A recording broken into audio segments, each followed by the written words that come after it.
O jogador de futebol Daniel Alves é condenado a 4 anos e 6 meses de prisão por um crime cometido no dia 31 de dezembro de 2022 na Espanha em uma boate. No episódio de hoje, vamos trazer para você as 3 versões que existem nesse caso. A versão dada pela vítima, a versão dada por Daniel e a versão que prevaleceu na sentença. Vamos trazer para você quais são os argumentos utilizados pela acusação e pela defesa para embasar o caso. Vamos fazer um comparativo entre o direito espanhol e o direito brasileiro. Ou seja, se o caso fosse aqui, qual seria o enquadramento legal? Qual seria a consequência? E vamos te mostrar também quais são as consequências depois da condenação daqui para frente. E esse é um caso bastante interessante e que muita gente tem falado, mas muita gente tem falado sem ter lido os autos do processo, que é onde tem as provas. Vejam, a nossa atitude aqui, nós estamos tratando com um crime sexual, nós de um lado estamos tratando uma vítima que tem o direito de ser vítima, tem o direito de ser escutada, e até o momento tudo prova que houve sim um estupro pela decisão de primeiro grau. Mas como juristas nós temos que concordar que essa decisão ainda pode mudar. Então o nosso papel aqui é contar não apenas o que está na sentença, mas a versão da defesa. Vocês vão ver que tem vários pontos controversos e, para ficar bem claro, o fato de se o Daniel Alves fosse ou for absolvido, não significa que ela não sofreu isso. Porque, às vezes, é falta de prova do que aconteceu. Então, mesmo que ele seja absolvido, pode ter acontecido. E, mesmo que ele for condenado, pode não ter sido como a sentença disse. Então, até esse momento, Daniel Alves mantém sua presunção de inocência, que é a ideia de que alguém só pode ser considerado culpado quando acabam os recursos. E ele está recorrendo, dizendo que a sentença não corresponde ao que aconteceu. Veja, em regra, nós dizemos a condenação se baseia numa certeza. E a absolvição pode se basear numa dúvida, se nós não temos certeza. Por que isso? Porque na dúvida se cairia para a inocência. E é justamente essa controvérsia do caso. O caso, sobretudo, quando fica muito numa discordância só entre as pessoas que participaram. Então, não achamos, não vamos botar coisa definitiva, esse é culpado, aconteceu assim, aconteceu assado. Nós vamos narrar a questão de como, de fato, a sentença e os atores envolvidos no processo, ninguém sabe mais que eles, colocaram. Então, antes de começarmos, eu peço que vocês se inscrevam no canal, né? Curtam o vídeo, compartilhem aí com os amigos, se gostarem, porque o nosso canal, ele não é que ele seja bom, ele tem a pretensão de ser o melhor. E não esqueçam de deixar seus comentários para que a gente possa saber o que vocês estão entendendo ou não estão entendendo, para que a gente possa enriquecer o canal. Vai, Rodrigo. Nós estamos falando aqui, agora estamos parecendo igual, estamos falando no jornal, falamos e não contamos o caso. Afinal de contas, ele foi condenado, ele foi acusado. Por quê? O que diz a sentença? O que diz o processo que levou a praticamente destruir a vida do Daniel Alves em função dele ter, então, destruído a vida daquela vítima? Bom, eu vou contar o caso exatamente como está na decisão. Tá? Então, basicamente é o seguinte.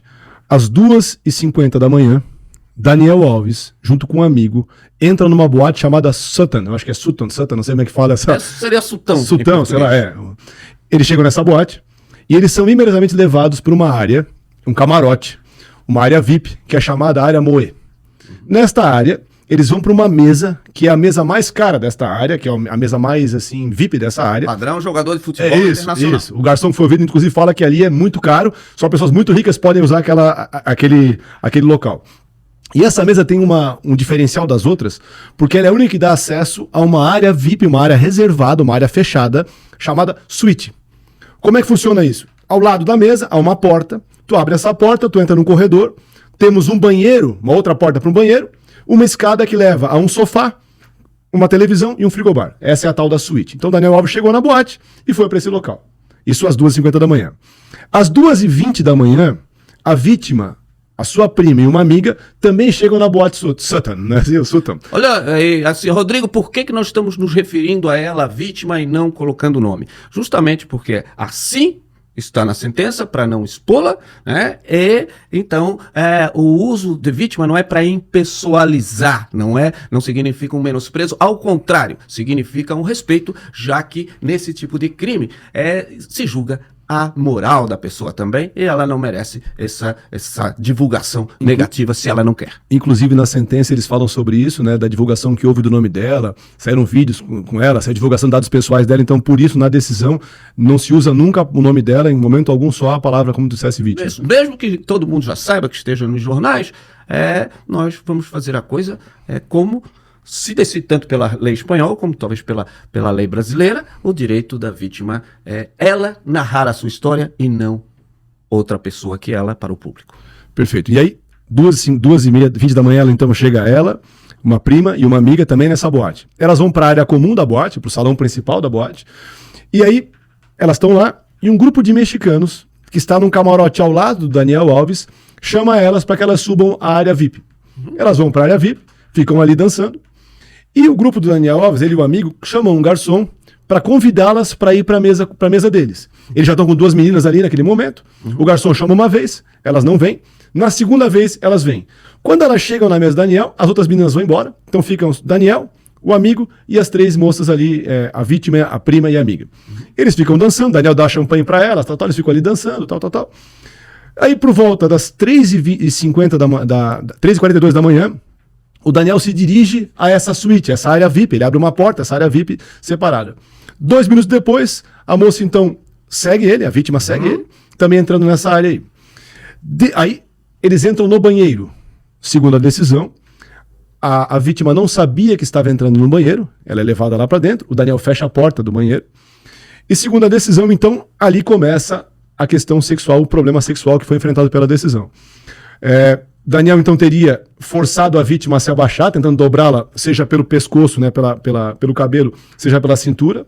Ela acaba caindo no chão e vem lesionar o joelho.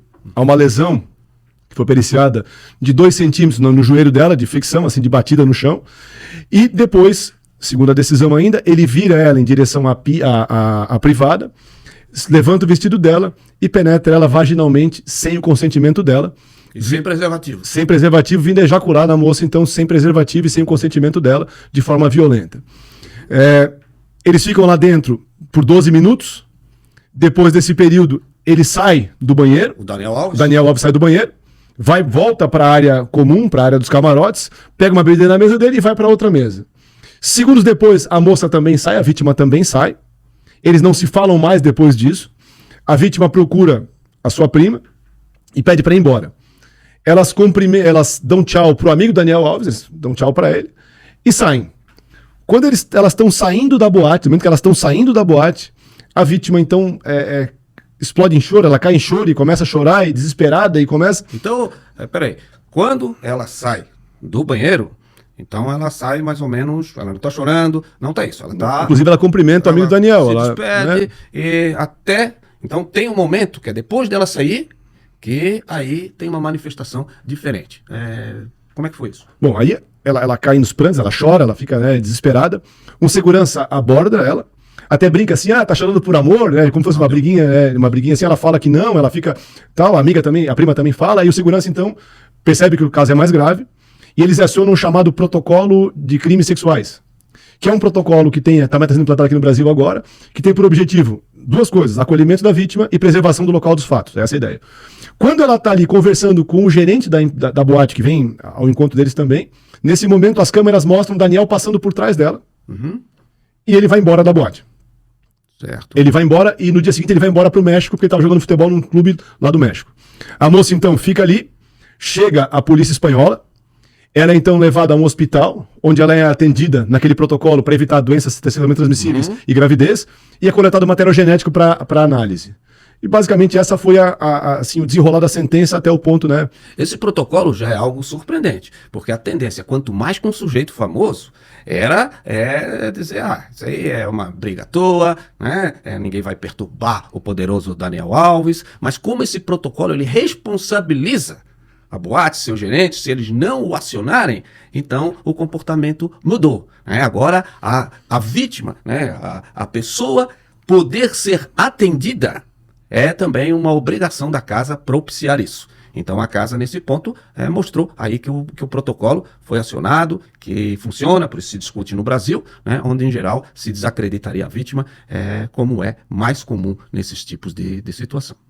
Então nós temos uma condenação. Esses são os fatos. Então, os fatos são que ela vai voluntariamente para o camarote, né? Ela aparentemente está bem, não tem nada que indique naquelas filmagens que há algum tipo de constrangimento, né? Há dúvidas quando eles estavam dançando perto se era isso ou aquilo, mas eu gostaria aí que tu explicasse por quê.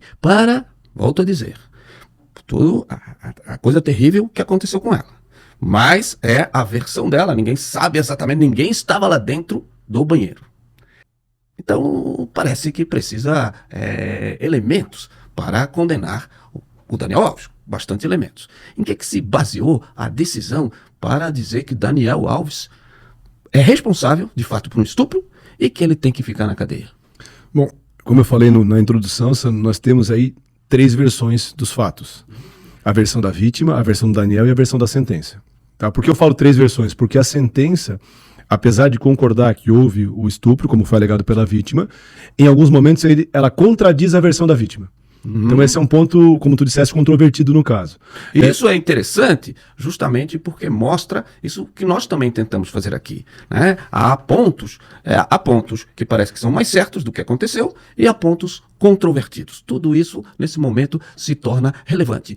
Rodrigo, mas ela denunciou esse caso? Bom, no dia 31, então, ela é levada ao hospital para essa perícia. Do ano 2022. 2022 e tal. E ela, então, vai para casa. Segundo ela conta, né, ela estava com muito medo das consequências dessa divulgação, por Daniel ser um cara muito famoso, muito poderoso, ela estava com medo disso. E ela só vai às autoridades para pedir providências no dia 2 de janeiro. Ela já sabia desde o início que se tratava de Daniel Alves? Não, segundo o que ela fala, não. Ela só soube depois quem era o Daniel. Na verdade, quando ela chega na mesa, ela não sabe quem ele é. E depois ela acaba sabendo que ele é o Daniel Alves, ela acaba descobrindo quem ele é. Isso depois vai ter alguma controvérsia, porque o Daniel Alves era uma estrela, um frequentador habitual, e ela era uma moça que estava também naquele espaço. Mas claro, não faria diferença se ela conhecesse ou não conhecesse. Mas chamou a atenção que ela só descobre posteriormente que se tratava do Daniel Alves. Um ponto que a gente pode levantar, e é uma questão diferente aqui do Brasil, é o que tu perguntasse para mim sobre a questão de quando é que ela foi às autoridades. Porque na Espanha, o crime de estupro, ele é um crime que eles chamam de ação semipública, que aqui seria o crime de ação penal pública condicionada, ou seja, é um tipo de crime que só vai haver consequências de ordem policial ou criminal se a vítima procurar as autoridades e pedir providências. Então, na Espanha funciona assim, no estupro, se a vítima não for até as autoridades e pedir providências, eles não podem fazer nada. Por que é isso? Vejam que até 2018 a nossa lei também seguia isso. E muita gente diz, mas como assim? Se a vítima não quiser, nós vamos deixar um estuprador, né, não ser processado? Mas isso é um ponto controverso. Veja, os crimes de natureza sexual, eles têm um impacto na vítima como nenhum outro. A vítima, como nós sabemos, ela vai ser julgada moralmente. A vítima vai ser exposta num processo à sua intimidade sexual. A vítima vai ser apontada como golpista, como isso, como oferecida.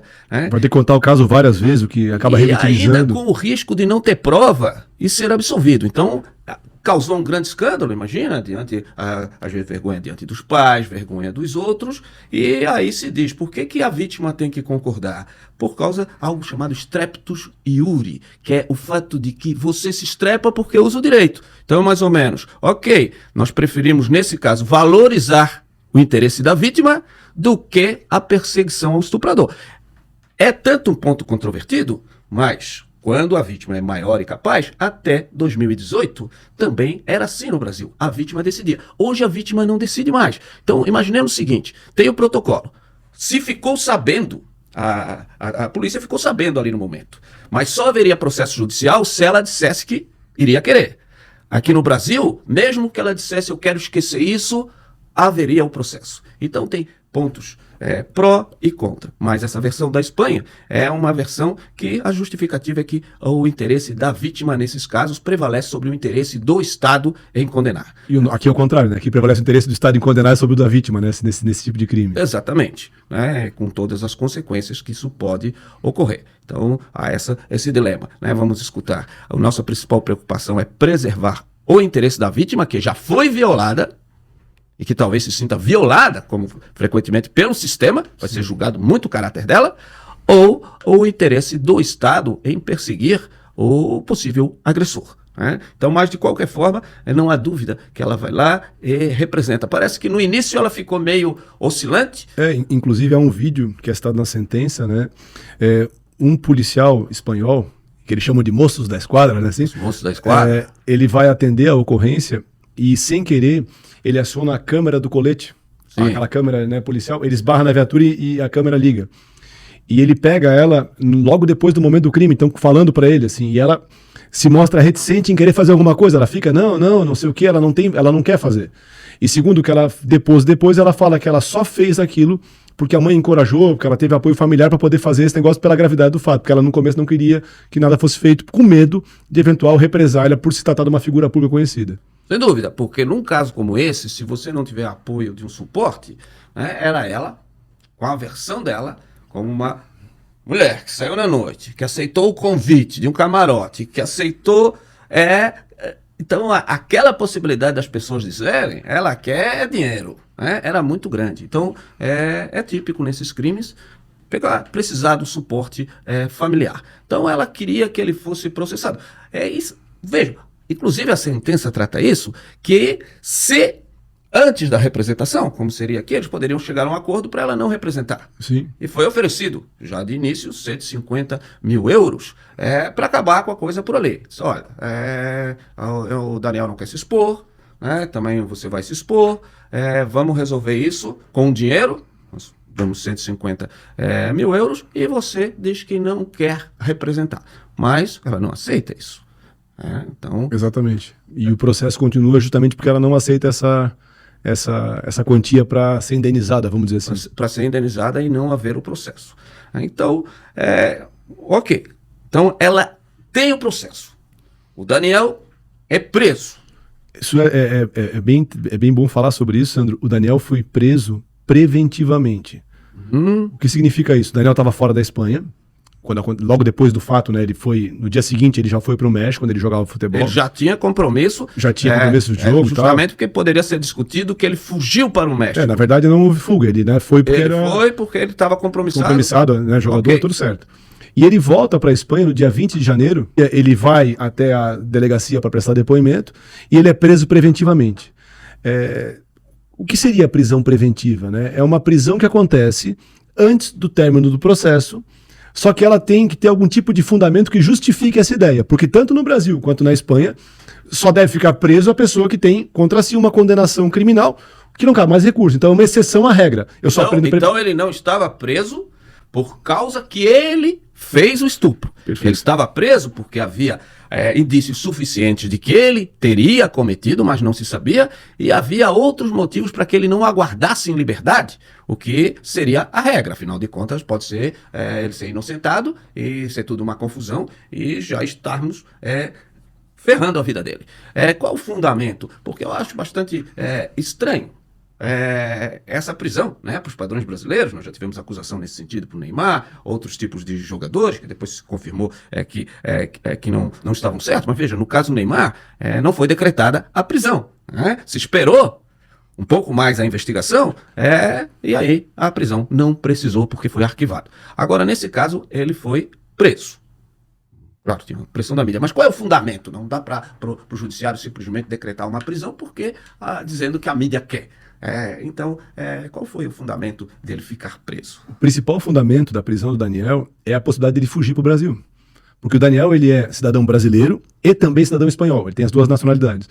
E qual era o medo que a Espanha tinha, eu imagino, que era que ele fugisse para o Brasil. Porque o Brasil, como se sabe, né, até ficou famoso pelo caso Robinho, o Brasil não extradita nacionais. Ou seja, se ele estivesse aqui no Brasil, mesmo que ele fosse condenado na Espanha, o Brasil não permite levá-lo para a Espanha para cumprir pena lá. Então, talvez, aí eu estou supondo aqui, né, talvez o caso Robinho tenha sido um dos fundamentos, assim, internos do juiz para pensar assim, poxa, ele pode fazer igual o Robinho e pode ir para o Brasil. Então, para evitar isso, eu vou prendê-lo porque há, evidentemente, um risco de fuga. E a lei espanhola fala, salvo engano, Santos, me corrija se estiver errado, que o poderio econômico do sujeito é fundamento para isso, porque ele poderia fugir mais facilmente. Claro que se você vir pelo outro lado, também da defesa, você alegaria, peraí, ele estava no México.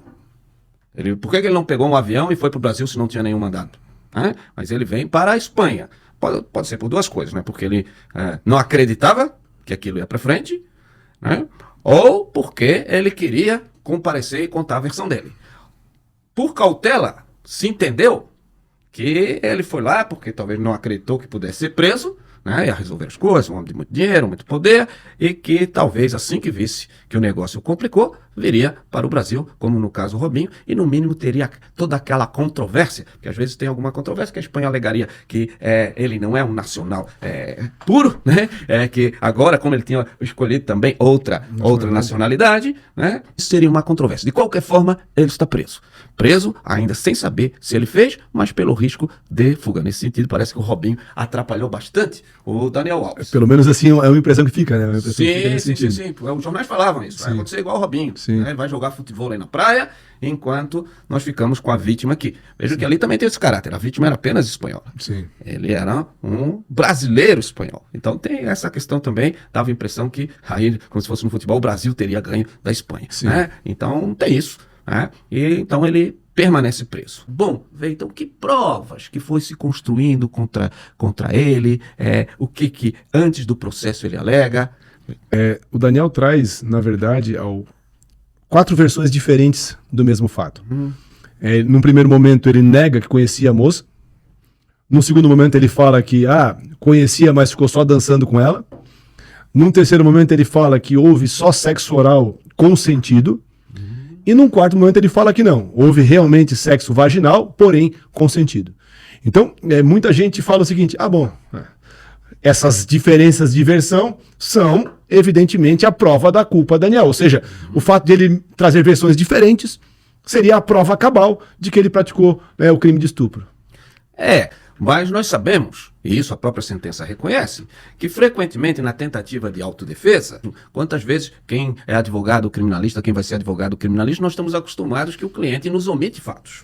Às vezes até por vergonha. Se ele acreditava no início que não ia dar nada, ele diz, eu nem conheço essa mulher. É um ponto, né, Sandro? Ele era casado. E aí ele até fala isso, que ele... Na segunda versão ele alega, então, que ele não falou isso para não prejudicar o casamento. Isso, ele fala que todas as versões prévias que vieram porque ele não queria, né, perder a esposa, perder o casamento.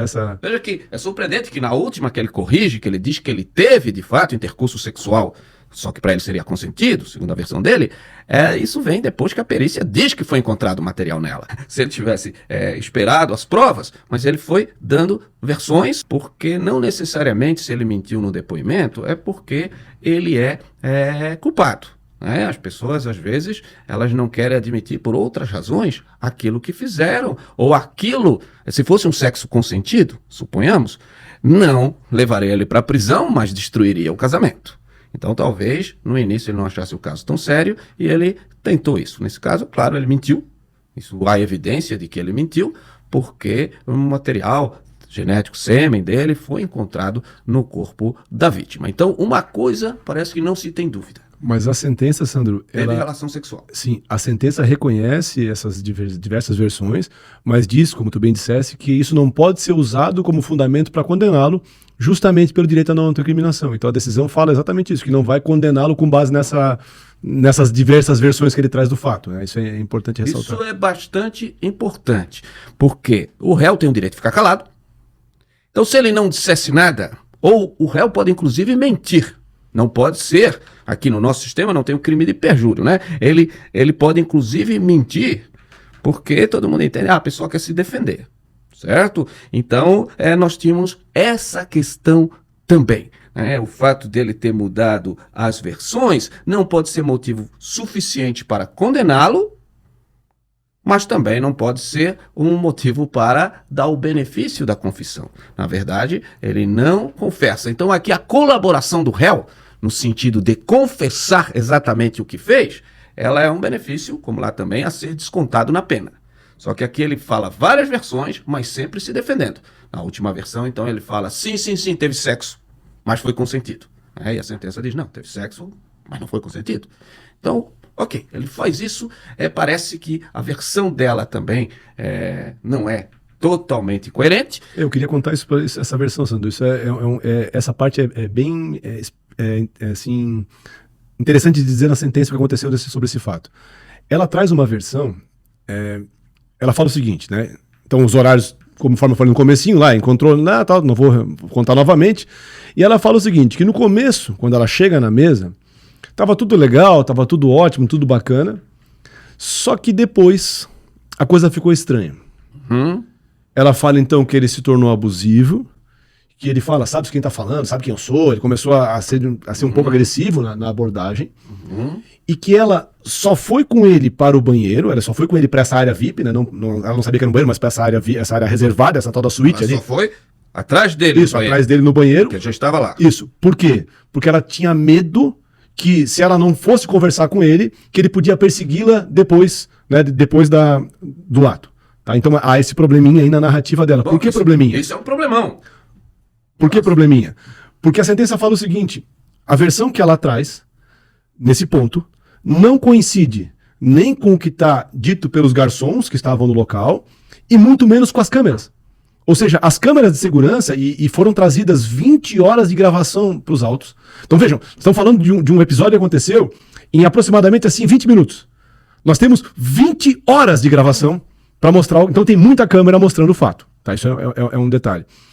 E as câmeras mostram que, na verdade, havia uma relação tranquila entre as partes ali envolvidas, que os três dançavam tranquilamente, e elas mostram o seguinte, que num primeiro momento, Daniel se interessa por uma amiga da vítima. E ele então abraça ela, mexe o cabelo da amiga, não sei o que, né, faz todo um approach com a amiga da vítima. No momento seguinte, ele se vira então para a vítima e começa então a dançar com ela. E aí, em 3 situações distintas, o Daniel acaba colocando a mão nas nádegas dela e não parece que isso tenha de alguma forma deixado a vítima assustada. Ela fica normal dançando com ele. Inclusive, na última vez, esse toque nas nádegas, ele é precedido por um abraço. Ela abraça ele, então ela abaixa os braços por cima do ombro dele e aí ele toca as nádegas dela. Então, às vezes as pessoas estão dizendo, tá, mas o que isso tem a ver? Se ela beijou, ela poderia ter feito qualquer coisa, mas quando ela estava no banheiro, ela não quis. Nós concordamos plenamente. O que nós estamos falando, lembra que nós acabamos de falar que o Daniel, antes de ter acesso a provas, ao exame dela, ele disse que não teve relação sexual. Ela, antes de saber o que estava nas câmeras, disse que ela estava emputeada, que ela estava braba com o Daniel. Com medo, na verdade, com medo. Com medo e que já não tinha aquela relação. Veja, o fato dela ter também, ali ela, claramente, e a sentença diz isso, tudo indica o contrário, que ela foi voluntariamente e que o clima era festivo.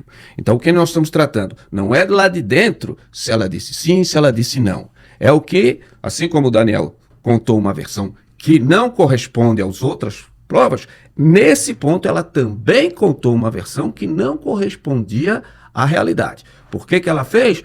Por outros motivos também. Assim como o Daniel talvez tenha feito, isso a sentença coloca, tenha contado que não teve sexo para preservar o casamento, coisa parecida, alguns dizem talvez ela tenha dito isso para não passar com aquela ideia de que ela se ofereceu, ela fez uma armadilha porque ela estava beijando, topou com ele para o banheiro e lá veio com essa história para ficar famosa, para ganhar indenização, etc. Então, talvez ela tenha contado outra versão por causa disso, mas a verdade é que ela contou uma versão que não corresponde à realidade ali fora, o que não tem nada a ver com o que aconteceu lá dentro. E a sentença é muito clara nesse aspecto. Ela fala que o fato de a versão externa ao banheiro não corresponder com o que ela está dizendo não implica em desacreditar o que ela fala dentro do banheiro. Isso é muito explícito na decisão. O que nós estamos mostrando é que como o Sandro falou, há uma versão controvertida do Daniel, e há também uma versão controvertida dela. É simplesmente isso, nada além disso. Agora vejo. Então nós temos que pensar também em sentido contrário pela defesa. O fato deles terem brigado antes, se eles tivessem brigado, também não significava que lá dentro, já como ela foi depois, eles não teriam se acertado. Então, quando nós estamos falando do que aconteceu antes, depois nós vamos dizer quando eles saem, eles são usados, por isso que nós estamos falando, como um indicativo do que pode ter acontecido lá dentro. Então se usa como ela sai, como nós já vamos ver, e também se usa como ela foi. Na versão de como ela foi até o banheiro, as provas são favoráveis ao Daniel. São favoráveis porque tudo mostrava que eles estavam com uma relação boa, ele foi primeiro ao banheiro, a ideia de que o jogador de futebol a perseguiria não é crível, a própria sentença diz isso, era cheio de segurança, era uma boate lotada, né? Então, essa história, até ali, ela não é crível do ponto de vista de ter sido forçada a ir ao banheiro, tá? Aí, veja, se eu então interpretar o antes, é favorável à versão do Daniel Alves. Mas o depois? Mas antes do depois ainda, Sandro, tem mais uma versão controversa no processo, que é a questão do sexo oral. Essa questão é uma questão que... O que aconteceu lá dentro? O que teria acontecido lá dentro? Vejam, segundo algumas possibilidades dos laudos, que são limitadas, e a palavra das pessoas envolvidas. Porque ninguém pode dizer, não sei que seja mágico, ninguém Ouvidente, né? O que exatamente que aconteceu lá dentro. Nem o juiz, nem o maior perito. Obrigado. O que nós sabemos é que houve sexo, mas agora que tipo, de que forma, e que ele diz, ela consentiu, ela diz, eu fui estuprada. Essa é a nossa questão. Aí, também lá dentro, há um momento controvertido da versão dos dois. O Daniel diz o seguinte, que quando eles estavam lá dentro, ela ajudou ele a desabotoar a calça, ele então teria sentado na privada, ela teria se ajoelhado e feito sexo oral nele, ele teria ejaculado fora da boca dela, e ela teria sentado no colo dele então depois para fazer sexo vaginal consentido. Tá? Por outro lado, ela nega que houve esse sexo oral, ela fala que ele teria curvado ela no chão para obrigá-la a fazer sexo oral, Mas que ela não fez. mas que ela não colocou a boca no pênis dele, porque ela conseguiu se desvencilhar desse momento aí. E ela também nega que eles se beijaram. Por que isso é relevante? Porque existe uma perícia que foi feita nela, né, no dia que a gente falou lá, no dia que ela estava no hospital, e o perito estatal, o perito do estado, disse o seguinte, que foi encontrado na boca dela material genético do Daniel. E aí surgem duas possibilidades para esse material genético. O material genético é compatível com o que está no pênis. Não, isso, é aí que eu ia dizer. Duas possibilidades de material genético. A primeira possibilidade é que fosse saliva do Daniel. Ou seja, eles se beijaram, a saliva passou de uma boca para outra, seria saliva. O perito fala o seguinte, isso é muito improvável. Pode ser, mas é improvável. Por quê? Porque a saliva em pouquíssimo tempo se dissolve e não fica vestígios. Há uma segunda possibilidade, é que fosse material genético do pênis do Daniel. Não esperma, né, o nome é esquisitinho, o chamado esmegma, que é uma mistura de células epiteliais, tal, que se acumulam no pênis. E o médico fala que esse material ficaria mais tempo na boca dela. Então é provável, não é certeza, mas é provável que seja esse material do pênis. E aí a decisão entra num problema, porque não se tem certeza efetivamente se aconteceu ou não o sexo oral e se ele foi ou não consentido. Porque se fosse um sexo oral não consentido, teríamos mais um crime. Exato. Teríamos mais um crime, então teríamos um segundo crime, teríamos aqui no Brasil um segundo estupro, vamos dizer assim, né, o sexo oral não consentido. Então, nesse ponto, a decisão fala o seguinte, olha, não dá para dizer qual das duas versões é mais crível, se a dela ou se a dele, porque, de novo, há dúvida se foi o beijo ou se foi efetivamente material genético do pênis. E por que isso é interessante? Me parece até um pouco favorável, de novo, a versão dela, porque se no sexo, no intercurso ali, sexo pênis e vagina, depois ele admite aquilo que ela fala, que teve, só discordam no consentimento. No caso do sexo oral, ele que afirma que teve e ela que afirma que não teve. Então, pode surgir também a questão. Se o objetivo dela fosse ferrar o Daniel Alves, ela também poderia ter dito que, de fato, teve sexo oral forçado, o que faria um segundo crime, talvez, né? Vai depender ali de como que se classifica a ação. Então, temos essa questão, né? De qualquer forma, teve contato que ela não reconheceu com a boca dela. Isso veja, a sentença diz que há controvérsia se ela beijou ou não. Ela teria falado em umas declarações primeiras que acha que beijou, depois negou o beijo. Exato. Então, tudo indica que teve um momento em que a relação foi uma relação bastante afetuosa, né? Antes de nós chegarmos no ato de estupro, efetivamente. Lá dentro, onde a gente não vê. Então, nós temos essa questão também. Então, isso teria acontecido lá dentro e ela ficou machucada. Exatamente. Aí, na versão dela, então, ela não faz o sexo oral nele, então, há essa diferença. E aí, ele levanta ela, vira ela em direção à privada e aí faz o sexo vaginal não consentido. A defesa levanta a hipótese do seguinte, olha, mas ela não tinha nenhuma lesão. Lesão Porque ela diz que inicialmente ela resiste e Isso. ele segura ela pelo pelo pescoço, pela cintura. pela cintura. E ela fala também que ele teria batido nela, no rosto dela. Teria dado vários Tapas no rosto tapas dela. no rosto dela. Então a defesa levanta esse ponto. Olha, como é que eu tenho estupro que não tem lesões físicas e nem vaginais? E aí a decisão, e há uma controvérsia dos peritos também. O perito da defesa fala uma coisa e o perito judicial fala outra. E a decisão, ela pende para o perito judicial, que diz que a versão dele é mais crível.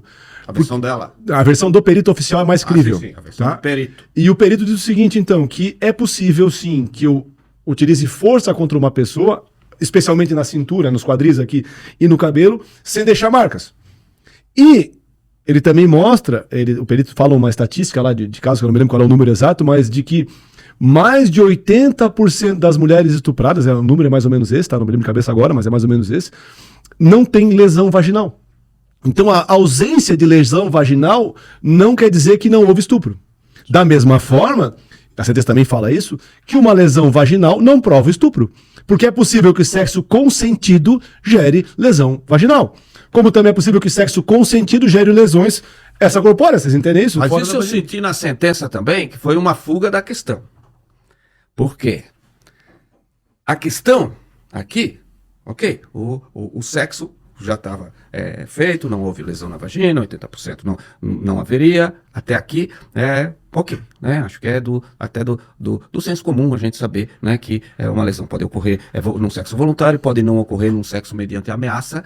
Agora, o que ficou realmente controvertido, porque ela era uma mulher grande, né, uma mulher jovem, que resiste ao ato sexual, ela diz que é segurada, ela não diz que ela é simplesmente ameaçada. Ela leva tapas, veja, para segurar uma pessoa que se debate aqui, não ficar nem uma marca, é um pouco difícil, certo? Agora, para o outro lado, também a gente sabe isso, até do conhecimento diário, dos informes médicos, quer dizer, não é impossível, mas é difícil. O que ela justifica, né, perguntada sobre isso pela defesa, ela justifica o seguinte, que em um momento tal, ela se sentiu assim, subjugada, vamos dizer assim, e ela então para de resistir, ela se entrega assim, porque ela não tem mais condições de resistência, ela se entrega, o corpo dela, sabe assim, ela se entrega. Mas parece que nisso a defesa continua tendo bons argumentos, porque ela própria narra que desde a tentativa de sexo oral, ele a segura. Sim. Então chega um momento em que ela se sente subjugada, e ok, ela desiste de lutar, mas ela diz que foi depois de muita luta. Então esse é um ponto, porque aí se baseia de que, por exemplo, pode não ter lesão, só que daí, né, agora, uma pessoa que levou vários tapas, segunda coisa, que foi pega pelo pescoço, isso chamou muita atenção de não ter nenhuma lesão, não na vagina, mas fora do corpo. A única lesão que ela tem é no joelho. Ela tem uma lesão no joelho, que é uma lesão de fricção, assim, de pancada, de mais ou menos 2 centímetros, e alguns hematomas em volta dessa lesão. No joelho. No joelho. Num dos joelhos. E aí a defesa questiona que se ela fosse jogada no chão, teria que lesionar os 2 joelhos. O perito fala que não, que é possível que tu lesione apenas um joelho quando há uma queda. Então, e aí como... Agora vejam, isso às vezes, analisando todos os pontos de prova, porque a gente sempre sustenta, se você quer defender uma pessoa, você tem que saber acusar. Se você quer acusar, você tem que saber os argumentos da defesa. Veja uma coisa, o perito diz que ela não tem lesão no pescoço, porque pode não ter numa relação na vagina, porque uma relação normal não implica isso. Aí ela tem um joelho machucado. Isso também pode ocorrer num sexo consensual, não pode? De a pessoa friccionar, só que ali é o contrário. Agora muda as estatísticas. Agora dizem, não, bom, embora não se possa dizer por isso só, que a pessoa não se machucou, não era um lugar próprio para isso, que isso ajudaria a provar o estupro. Então veja, a ausência de mancha no pescoço não serviu para o Daniel. Agora a presença de um corte aqui no joelho serviu para demonstrar a violência. De novo, nós não sabemos o que aconteceu lá, e num sexo consensual, a pessoa também, banheiro, escorrega, coisa etc, não sei, poderia ter ocorrido. A sentença justifica essa lesão para ser algo contra o Daniel, com a ideia de que uma pessoa que está fazendo sexo consentido e está sendo machucada, muda de posição para não ficar machucada. Sim, e teria fricção. Parece que é uma fricção, então essa é a justificativa, né, que a decisão traz ali por esse ponto aí. Sim, então vejam, é que no final, muitas pessoas, Rodrigo, quando se vê CSI, as pessoas em geral pensam que as respostas para um crime vêm do laboratório. Sempre da perícia, né? Sempre da perícia. Veja, não tem perícia que possa dizer se o sexo foi consentido ou não. A perícia pode dizer se teve sexo. A perícia pode dizer se teve lesões. Se teve material genético. Se teve material genético, porque ali também tinha uma controvérsia, porque ela descreve as posições deles. Mas segundo as impressões digitais que foram colhidas, não parece onde estavam, porque ela diz, eu estava nessa posição, então me apoiei aqui. O conjunto das digitais parece não confirmar essas posições essa tese, mas outra. Agora veja, né? Às vezes pode ter ocorrido e a vítima narra mal o fato. Ela sustenta que como isso causou nela um transtorno psiquiátrico muito severo, e ela está já há mais de um ano sem trabalhar por isso. Ela está sendo acompanhada psicologicamente, psiquiatricamente, então ela não lembra dos fatos assim 100% só de flashes, assim, como se a coisa fosse um sonho, assim, ela só tem alguns flashes da história. Veja o seguinte, falando aqui como advogado, né? E aí a questão.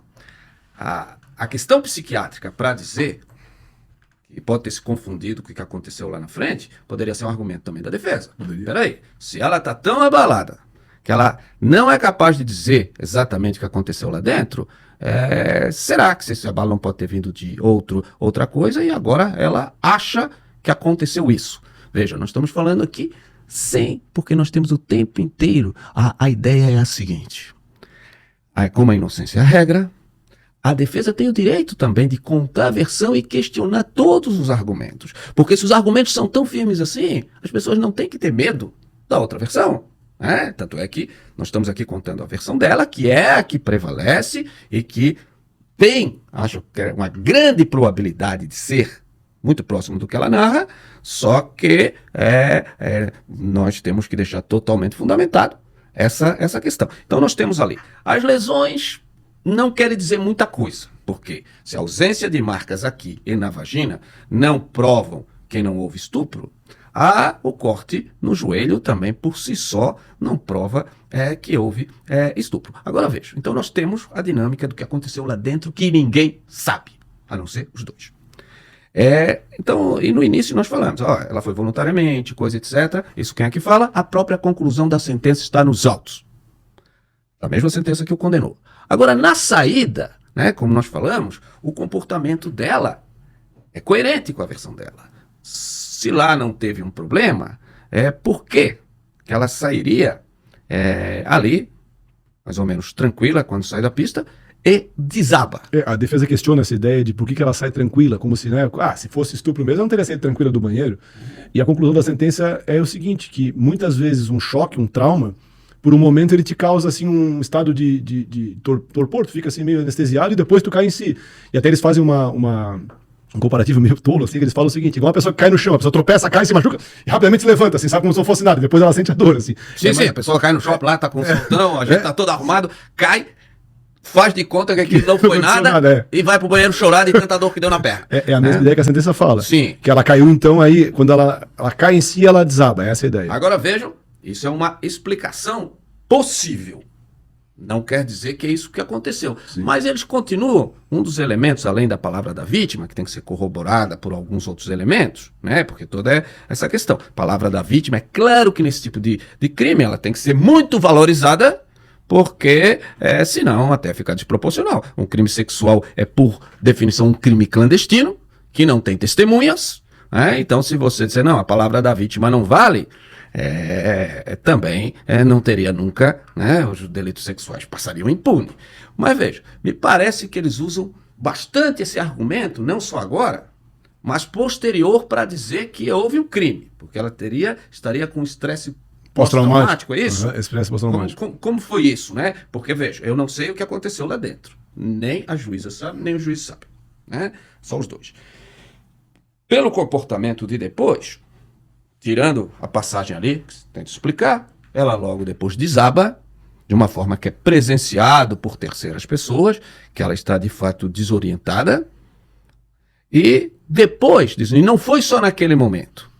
Nesse momento tem que ressaltar um ponto também, cara, que ela tá ali, desabou no choro, tá ali toda, né, assim, o Daniel Alves passa por ela e, segundo a decisão, as câmeras mostram que ele vê ela ali naquela situação, e a sentença questiona o seguinte: poxa, se a versão do Daniel de que o sexo foi consensual e que ambos estavam gostando daquilo, qual era tudo normal de alguém que vê aquela cena? Pelo menos ele escuta, aconteceu alguma coisa, qual é o teu problema, o que aconteceu, né? Ajudar a moça. E ele faz o quê? Ele vai embora. O que diz a sentença, então, que ele certamente sabia que havia feito algo errado e tenta imediatamente fugir do local. Essa é a conclusão que eles trazem. Sim. De novo, essa é uma conclusão É uma presunção. Inferida do que habitualmente acontece. Sim. Porque temos que lembrar, aqui às vezes o professor está fazendo o advogado do diabo. De fato, para dizer o que houve sem ter visto as provas, está cheio de blog, de site, de campanha por aí, né? Nós queremos, né, que você tome tenha uma explicação a partir dos fatos, sem ter medo de versão nenhuma. E do processo mesmo. Se de um lado, então, nós temos essa versão de que porque se foi consentida ele não parou, nós também poderemos ter a outra versão, que é porque ele era um homem casado, ali deu rolo, né? De que era uma mulher chorando, meio desconhecida, que podia estar chorando por outros tipos de motivo, porque ele a teria ofendido, ou por outra coisa, que ele queria sair do escândalo, porque se ele fosse filmado ali, filmado no sentido com celular, etc., o casamento dele acabaria. Então, ele fugiu.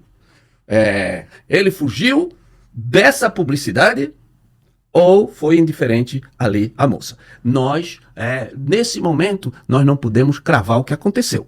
As duas coisas seriam presunções a partir do que acontece. Mas aí ela sai, ela vai ao hospital, como você falou, e ela depois tem uma análise psiquiátrica dela, né? E o que diz? Ela, de fato, é compatível o que acontece psiquiatricamente, os sintomas dela com alguém que sofreu um trauma de um estupro? Segundo os psiquiatras forenses, sim. Os psiquiatras do Estado, sim. A defesa questiona isso e questiona, inclusive, o fato de que o psicólogo da defesa não pôde questioná-la sobre os fatos. Eles têm há uma preliminar no processo, que basicamente, para explicar para quem não é do direito, a preliminar é uma questão que se alega que não tem a ver com culpado ou inocente, é uma questão processual. E no caso eles falam o seguinte: olha, não deixaram que o nosso psicólogo tivesse acesso a essa moça para questioná-la. E realmente isso não aconteceu. Agora, tem, é claro, aquela limitação, né, da mente de uma vítima poder ser questionada várias vezes. Porque uma análise psicológica vai envolver várias entradas na vítima, né? Naquilo que aconteceu, etc. E que temos que dizer, a defesa foi ali para pescar. Ela queria pescar uma contradição. Então, de certa forma, a ideia de que não se pode revitimizar, se nós já tínhamos um laudo, parece que a decisão foi acertada no seguinte: a defesa poderia questionar, como fez o laudo, mas querer fazer outro laudo era um risco muito grande de vitimização. Então aqui nós teríamos dois direitos: uma ideia de ampla defesa, de poder participar em todas as provas, e uma ideia de preservação da integridade da vítima, que também não estaria ali à disposição de repetidos exames, coisas, etc. Mas e a lei espanhola e a lei brasileira nesse ponto também são parecidas. Nós temos tanto lá quanto aqui a ideia de revitimizar o mínimo possível a vítima desse tipo de crime. Normalmente, ela é ouvida uma vez só para evitar essa revitimização, né? Isso até é bastante recente e isso não é a prática. A verdade é essa. Sim. A verdade é que é uma violência institucional, tanto é que depois até ficou previsto em lei, que a vítima sofre. E por isso que tem aquele negócio que a vítima tem que querer o processo, porque a vítima é revitimizada. Claro, quando ela chega na delegacia, já tem gente que não acredita, né? Tem gente que olha para ela, tem acesso à intimidade dela, né? Então, o mínimo dano que se pudesse fazer, né? Já como tem um grande dano, então vai ter que se equilibrar essas duas coisas. Mas uma coisa, Rodrigo, que me chama a atenção de novo, é que uma das questões, então, que diz que estaria, né, que forçaria também ali a convicção do juiz de que houve um estupro, é o abalo, então, psicológico que ela sente. Aí vejam ao contrário senso. E se ela não tivesse esse abalo, significa que ela não foi estuprada? Porque isso para nós é muito importante. Porque quando você diz, a moça, como às vezes se diz, ela foi estuprada porque ela era virgem, então ela não queria a relação, porque não ia ser ali. Se nós valorizarmos aqui a virgindade, nós estamos desvalorizando. Então, se fosse uma garota de programa, ela não poderia ser estuprada? Da mesma forma, se ela não teve um luto dentro do padrão, significa que ela não foi estuprada? Eu estava até pensando isso. Nesses dias houve um caso terrível de uma brasileira espanhola, aqui como vítima, que foi estuprada por 7 indivíduos na Índia. Um caso que ficou rumoroso. E quando você vê as entrevistas dela, é uma pessoa que parece que não foi com ela. Ela narra coisa, mas, em geral, a gente esperava esse comportamento padrão. Mas o fato dela conseguir falar com muita desenvoltura, etc., e nós não percebemos, não quer dizer que não ocorreu. Da mesma forma, o fato de, pela mídia, etc., a pessoa está muito abalada depois, não quer dizer que ocorreu. Isso são indícios. Pode não ter lesão e pode a pessoa ter um trauma diferente ou não ter um trauma como se espera. As pessoas são muito diferentes, as pessoas lidam de forma muito diferente. Tanto é que algumas mulheres que sofrem isso se tornam militantes da causa e falam tranquilamente disso no combate ao estupro. Outras pessoas caem na depressão, destrói. Então, a forma como a gente reage a um evento traumático varia nas pessoas também. Então, isso por si só não parece confirmar nada, até porque nós temos uma situação mediática. Essa situação mediática, o Daniel Alves alegou que, quando veio o caso a público, todo mundo praticamente já disse, olha aí, ó, um jogador de futebol, esses sujeitos não respeitam ninguém, porque eles têm dinheiro, eles pensam que pode fazer qualquer coisa, e esse evadiu, né? Que ainda estava traindo a mulher, o que é totalmente irrelevante para o caso, porque a traição à mulher é um problema que não tem nada a ver com estupro, é uma questão deles, mas ele já sai condenado imediatamente. A defesa contesta, inclusive, que saíram diversos vazamentos que foram feitos seletivos, assim, de coisas que só beneficiariam a versão trazida pela vítima. Então a defesa contesta isso no processo, a decisão fala, que pena, aconteceu isso aí, infelizmente aconteceu esse negócio. Então eles relevam essa questão do julgamento midiático, como se não fosse nada no caso, sabe? Isso é um caso bastante complicado, né? Porque, de fato, quando os juízes vão julgar, eles já estão contaminados pelaquela versão que se tem. Era um jogador brasileiro, né? Era, assim como o Robinho também, não tinha aquele status social de uma pessoa de elite, no fundo era um latino, né? Um latino negro ainda, o típico que pode ser mais fácil condenado. Não era um Cristiano Ronaldo, etc. Então, se alega também que há um pré-julgamento pelas características. Até então ele era cidadão espanhol. A partir desse momento ele só era chamado de brasileiro. Então voltou a ser um brasileiro. Os brasileiros são assim. Não, olha quantos jogadores de futebol nós temos na Europa e quantos se envolveram nisso. O Robinho e o Daniel, se nós botarmos numa estatística, mesmo que o Daniel também tenha feito, eles são exceção também desse tipo de comportamento, até onde se sabe, e o que não se sabe não se pode falar. Então vejam, ele alega isso sem dúvida, que às vezes o fato do sujeito ser famoso pode ser muito favorável a ele. Veja o caso do Neymar. O caso do Neymar, quando aquela moça Nájila acusa ele de estupro, praticamente as pessoas ficaram a favor da versão do Neymar, sobretudo julgando a vítima. Que ela era louca, que ela era isso, se ela era louca, coisa etc. Não quer dizer que ela não estivesse falando a verdade. Mas o Neymar, logo depois, ele teve assim, a presunção de inocência valorizada. Parece que não ocorreu isso com o Daniel. O Daniel, imediatamente, ele foi visto dessa forma, e veja, aí teve a separação. Por que a separação dele com a esposa, que é um ato privado, pode ter influenciado publicamente? Porque, se vocês notarem, quando um homem assim, poderoso ele é acusado de estupro, em geral a esposa fica andando com ele justamente para dar, praticamente uma estratégia, dar aquele que a esposa não acredita, a esposa que convive com ele. Mas se a esposa se separa, na cabeça de muitas pessoas dizem é porque ela sabe. E pode ser simplesmente, claro, ela não queria ficar casada talvez com o sujeito que fosse acusado. Mas essa versão, aquele divórcio, ele é também prejudicial a uma análise. Hoje as pessoas são julgadas automaticamente nas redes sociais, etc. E, gente, aqui ter que contar a outra versão não é fácil pra gente. A gente sabe que é muito mais simpático a gente ter contado só uma versão. Mas isso seria desonesto. Ou se eu gosto ou não gosto do Daniel Alves, se eu achava que ele nem devia ter ido pra seleção, é uma coisa. Se eu acho que ele é besta, que ele acha que é o dono do mundo, é uma coisa. Agora, tirar a liberdade dele porque eu acho que pode ser, também é complicado. Da mesma forma, deixar de levá-lo para se explicar, também não poderia.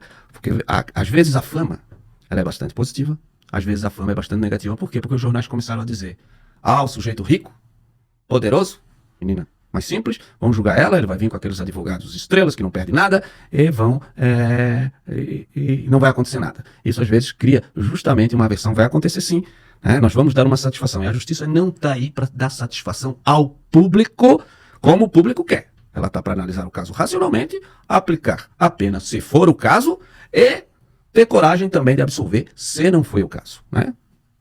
Então, assim, Sandro, basicamente a decisão acaba por condená-lo, então, entendendo que a palavra da vítima foi fundamental, associada a que a versão dela, na verdade, tem mais credibilidade que a dele, porque os eventos posteriores, como tu disseste bem aqui, os eventos posteriores é que teriam mostrado que a versão dela tem mais relevância. Além do que, eles dizem o seguinte, não há nenhum elemento que indique que o fato de...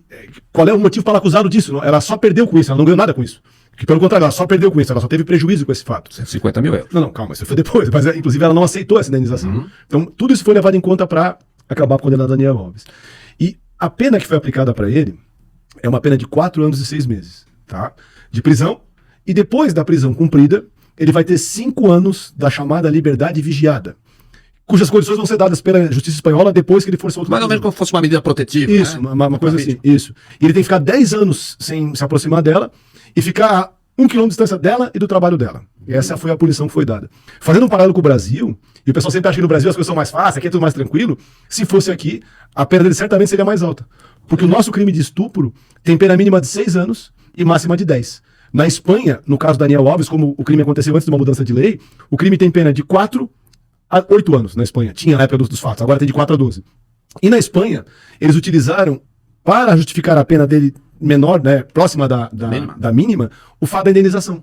Então, o fato de Daniel indenizar a vítima, pedir para indenizar a vítima, desculpem, antes do processo começar, foi levado em consideração para uma diminuição de pena mais próxima da pena mínima. Aqui no Brasil não aconteceria isso. Porque no Brasil, a indenização só tem valor se o crime for sem violência ou grave ameaça à pessoa, que não é o caso da Espanha. Sim, se fosse um furto, se até o recebimento da denúncia da queixa, eu furtei o celular do Rodrigo.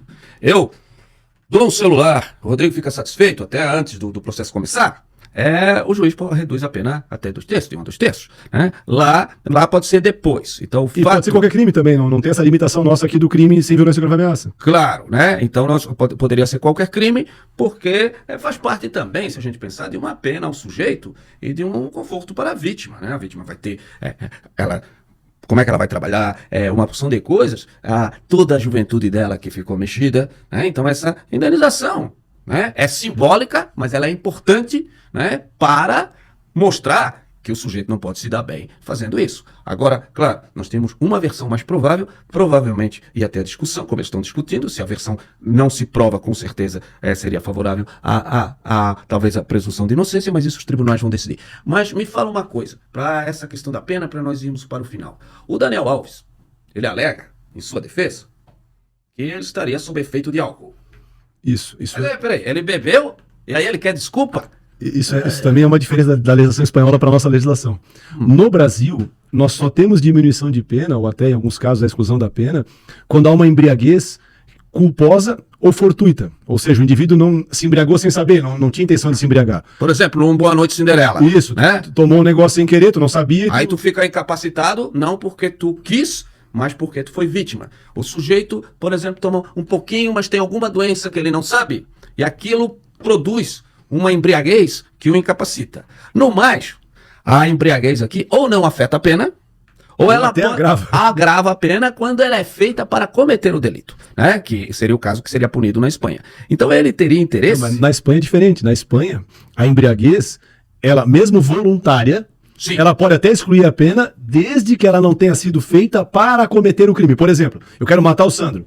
Aí eu vou me embriagar para ter coragem para fazer isso. Aí no DIM não tem essa excludente. Agora, se eu me embriaguei por outro motivo, né, e depois mato o Sandro, em tese eu teria essa redução de pena ou até isenção de pena na Espanha. É isso. Então lá, estar bêbado era uma tese da defesa. Ela alegou que não estava bêbada, tá? Que ela tinha bebido muito pouco, logo não tinha estupro de vulnerável. Isso é importante. Então, ela não alega que ela estava incapacitada por bebida ou qualquer outra coisa. O estupro, segundo ela, foi feito por violência contra alguém que poderia se opor. Não era alguém que estava incapacitado. Já ele alegou que estava embriagado. Já ele alegou que estava embriagado por causa que a lei da Espanha, se ficasse provado, poderia diminuir a pena desde que ele não tivesse bebido. Até isentado se fosse capaz. Isso é bastante estranho com o nosso sistema. Então, quer dizer que... E diferente do que fala a mídia em geral, porque a mídia fala isso, a pena foi baixa porque ele estava embriagado. Não é verdade. A decisão desconsiderou a embriaguez, porque se entendeu que não havia prova nos autos, no processo, de que ele estaria embriagado. E por que isso? Porque as imagens das câmeras mostram que ele está caminhando pela boate absolutamente normal. Ele não está trôpego, ele não está, sabe assim, está absolutamente normal. E a defesa acontece o seguinte: poxa, não fomos avisados do crime. Que estamos sendo acusados. E por isso eu não pude fazer o exame para provar que eu estava embriagado.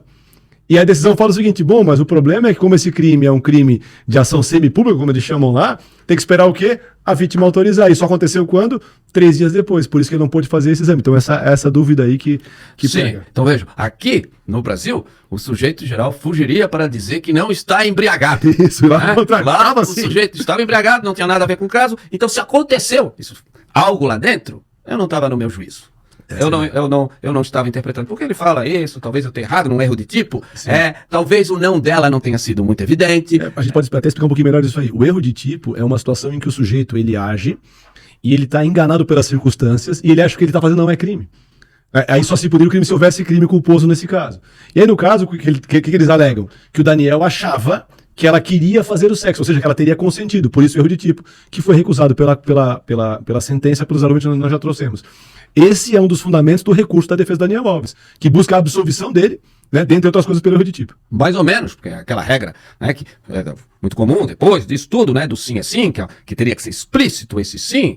O Daniel mais ou menos alega que naquele jogo em que eles estariam já se beijando, teriam feito sexo oral consentido, na versão dele, né, é o fato dela ter resistido um pouco, que não seria tanta resistência porque não teria machucado, a versão dele, né, faria com que talvez ele não soubesse que ela não queria, o que é bastante estranho, porque é difícil você estar fazendo um ato sexual com uma pessoa e você não saber se ela está se sentindo estuprada ou amada.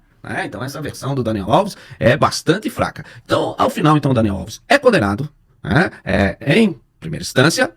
Então, ele está recorrendo, ele diz que vai recorrer até o Tribunal Europeu, que se a justiça espanhola não reparar o erro, porque ele diz que foram negados seus direitos fundamentais, de uma ampla defesa, de questionamento da vítima, que é bastante comum de quem está se defendendo. Até o momento, veja, voltamos a dizer, mesmo que ele seja absolvido, não quer dizer que não houve ali o estupro, só pode não ter prova. Então, nós temos aí essa versão que...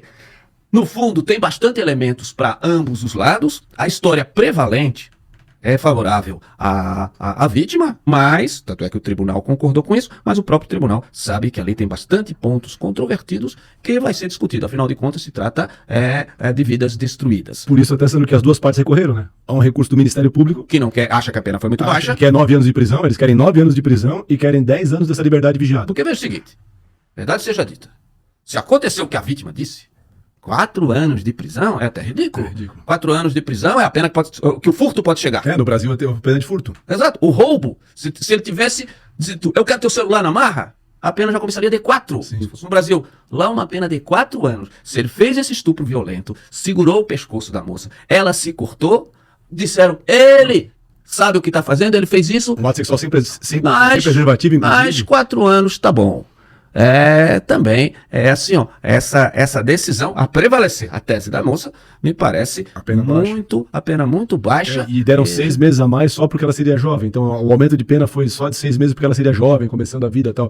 Eu repito, uma pena muito menor que no Brasil. Aqui começaria em 6 anos a pena dele. É uma pena, mantida a versão dela, uma pena, na minha opinião, ridícula, porque muito abaixo dos crimes patrimoniais. Se ele fez, se ficar provado que ele fez, por favor, essa pena teria que ser elevada. Sim. Porque a destruição da vida dela é para sempre. Sim. A destruição da vida dele pode ser para sempre ou pode não ser para sempre, mas foi ele que buscou, então. Então, mais ou menos isso que a gente queria. Não, mas eu quero comentar mais um detalhezinho só que a gente acaba esquecendo, que é muita coisa para comentar, gente. É que eu acho que eu sou o chefe. É que as questões, a gente sempre acha que no Brasil tudo é mais fácil, tudo é mais simples, né? Então mostramos aqui, primeiro, que a pena na Espanha é menor que a nossa, o que é uma coisa que, né, pode chocar alguns, mas é que o Brasil tem rigor em algumas coisas. E outra coisa que é interessante, é parecido, é a progressão de regime. Porque no Brasil nós temos progressão de regime, ou seja, o indivíduo, ele é preso, e no primeiro momento, a depender do crime, é claro, ele fica em regime fechado, que é um regime de total isolamento, ele fica preso, não pode sair. Fica só na penitenciária. Só na penitenciária. Aí depois há o semi-aberto, em que há algumas saídas, aberto, né? A famosa saidinha que o pessoal reclama tanto aí. Né? E depois há o aberto, em que ele só volta, né, pra dormir e tal. Mais ou menos vigiada e tal. Bom, na Espanha é parecido com isso. E o Daniel Alves, em prevalecendo essa condenação dele, e ele continuando preso em prisão preventiva, em 2025 ele terá cumprido metade da pena, se a pena for mantida, e ele vai ser posto em liberdade. Na verdade, não é liberdade, em regime semiaberto igual no Brasil. Então, com metade da pena, ele vai para o semiaberto. Aqui no Brasil, se fosse em caso de estupro, como é um crime hediondo, na verdade, gente, a pena, para ele ser colocado em liberdade, seria cumprir 40% da pena. Liberdade não, desculpa, regime semiaberto. Então, na Espanha, 50%, aqui 40%. Então, é um pouco parecido a questão da progressão de regime nossa e da Espanha. Assim como o valor da palavra da vítima, que também é bastante forte, parecido. Né? É claro que há exceções, e lá também tem essa questão que ficou muito colocada em casos recentes, que é de você julgar o passado da vítima. Na fantasia das pessoas, né? Se a pessoa era muito namoradeira, coisa etc. Olha só, ela estava acostumada com isso. Né? O fato, voltamos, de uma pessoa nunca ter tido relações não quer dizer que ela foi estuprada. O fato de uma pessoa ser garoto de programa não quer dizer que foi estuprado. Porque o estupro é na hora. É o sexo contra a vontade da pessoa. Não interessa quem ela é. Inclusive, é bom ressaltar, isso vale no Brasil e vale na Espanha, mesmo se eu estiver já praticando o ato sexual, se no meio do ato a pessoa fala, não estou mais afim, dali pra frente vira estupro. Seja aqui, seja lá. Porque no momento em que eu falo que não quero mais... Mas como vão dizer os alunos, professor, como é que vai provar isso? Eu vou dizer, eu não sei, vai depender de cada caso. Né? Por isso ele é um dos crimes que é um cobertor curto. Sim. Se você não dá muita atenção à versão da vítima, você não condena ninguém. E aí passa os estupros impunes. Se você dá valor demais, você nega a defesa. Você nega a defesa do outro lado. Podendo condenar o inocente. Então esse é um dos crimes mais difíceis, porque ele é um crime clandestino. Ele é um crime que, por definição, não se faz em público, não tem plateia, não tem isso, e como não é como as pessoas pensam, se tem sêmen, não tem sêmen, porque a discussão não é se teve relação, a discussão é se houve consentimento, e provar o consentimento ou não é algo que fica muito nas palavras. E como tu disseste, o pessoal acha que a perícia vai resolver, a perícia não resolve, porque a perícia não prova o consentimento. Tanto é que depois não teve discussão, foi fato incontroverso. Sim, tiveram sexo é incontroverso. O sêmen, por exemplo, na vagina dela era fato incontroverso. Ele disse, não, sim, ejaculei. Ela disse, sim, ela ejaculou. Ok. Não precisava nem fazer o exame se tinha ou não tinha. Se os dois concordam, teve.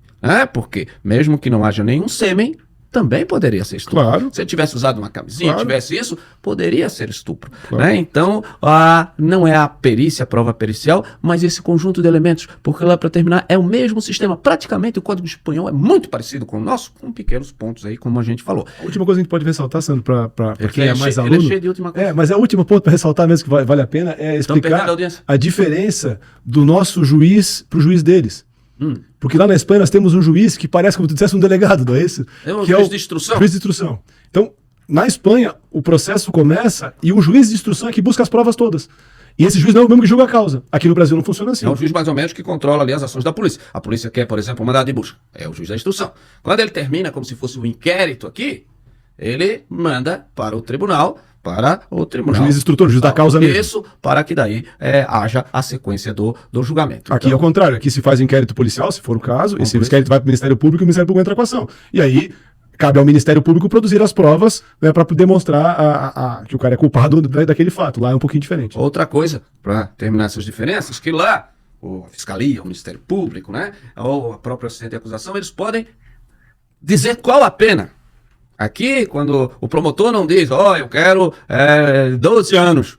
O promotor quer a condenação e que seja considerado isso e aquilo, mas... Quem dosa a pena é o juiz. Quem dosa a pena é o juiz. Lá, ele já diz, uma pena mínima tem que ser essa. Ok? E a defesa também diz, uma pena máxima tem que ser aquela. Então, há algumas diferenças. Agora, nós temos o problema universal aí da violência contra a mulher, né? Da ideia do julgar a pessoa mais do que o ato, da ideia de que se ela beijou, se ela não beijou, se ela quis fazer sexo oral ou não, tudo isso ela pode, não tem problema se ela quis. Se ela só disse, eu não quero transar porque tu não tem preservativo, e o sujeito diz, tu vai transar porque eu vim até aqui, já virou estupro. Claro. A pessoa vai ter relação se ela quiser, nas condições que ela quiser. Não quer assim? É estupro se você insistir. Nós temos uma tragédia humana, independente de qualquer coisa, são duas vidas destruídas de forma diferente, né? E é claro que a prevalecer essa versão, a dele foi destruída por culpa dele, a dela foi destruída também por culpa dele, se for prevalecer por culpa dele, por um ato violento que não tem conserto. Então, nós minha parte aí, nós agradecemos a esse episódio e gostaríamos que vocês colocassem ali embaixo, né? Muita gente tem opiniões divergentes da que nós colocamos aqui e assim funciona o direito. A nossa função aqui não é dizer o que aconteceu, é dizer as controvérsias que tem nisso e ninguém precisa tirar por as controvérsias. Só que uma pessoa não pode ser julgada sem analisar bem as provas e uma pessoa também não pode ser considerada golpista sem analisar bem as provas. Então nós aqui não quisemos nem ofender, nem isentar, nem condenar, porque esse é cada um que vai formar a sua convicção e nós esperamos que tenhamos ajudado nesse papel. Vamos deixar também ali nos comentários um link para a sentença, para quem quiser ler a sentença. Nós pegamos os autos mais amplos, mas tem algumas coisas que nós não podemos disponibilizar.